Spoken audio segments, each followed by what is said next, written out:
Tokuchingamidzai zvizvarwa zvenyika yeZimbabwe, zvizukuru zvatovera zviri kumativi mana enyika yeZimbabwe yakatekeshera kubva kumavirira, kumaodzanyemba, kumadokero nekumabuda zuva. Right. Tiri kuno kumavirira, kunovirira zuva reZimbabwe, kunyika yeWage. Right. Tiri kupemberera nekuungana kwevanhu vakatikuta pano vari kubva kumandudzi nemandudzi akabata Zimbabwe.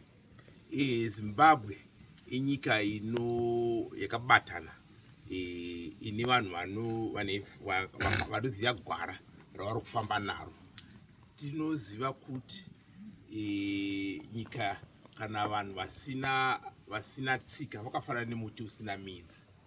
Midzi yedu iri mutsika nemagariro edu atinawo. Tiri kuona kubatana kwakaita vanhu veZimbabwe. Ndafara chaizvo nhasi kuona mandudzi nemandudzi ari kuungana pano. Hakuna kuti nganaro kuti uyu akati anotarisira umwe pasi.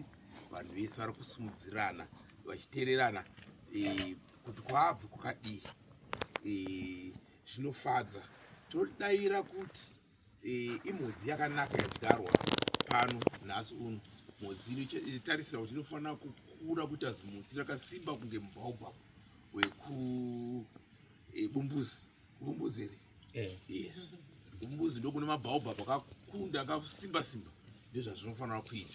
So tiri kuona kuti ramangwana rakanaka, ramangwana rakajeka.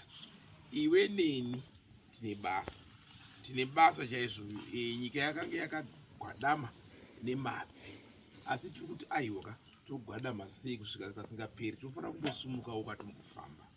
Zvino vana veZimbabwe vari kuungana kuti tombosiyana kupesana kwakatakaita kwekusiyana mitauro kwedu, timbobatana pamwe chete, timbodhonza takanangana nechinhu chimwe chete. Tinoona nyika ichisumukira.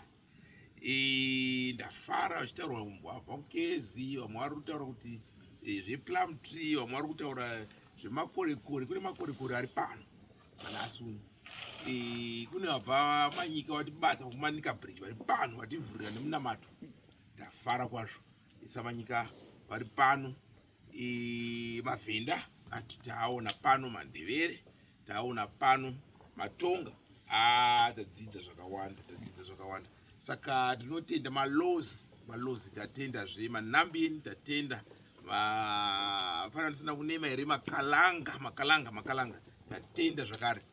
So tinoti vanhu ngatirambe tichidyara mhodzi yekubatana, tisumudze magariro edu evanhu matema, tidzoke mutsika dzedu, tisatarisirane vanhu pasi, tisumudzirane kana chikwanisa. Ndibatsirewo timboombera, timbokanda maoko. Vanhu wee, maoko mudenga,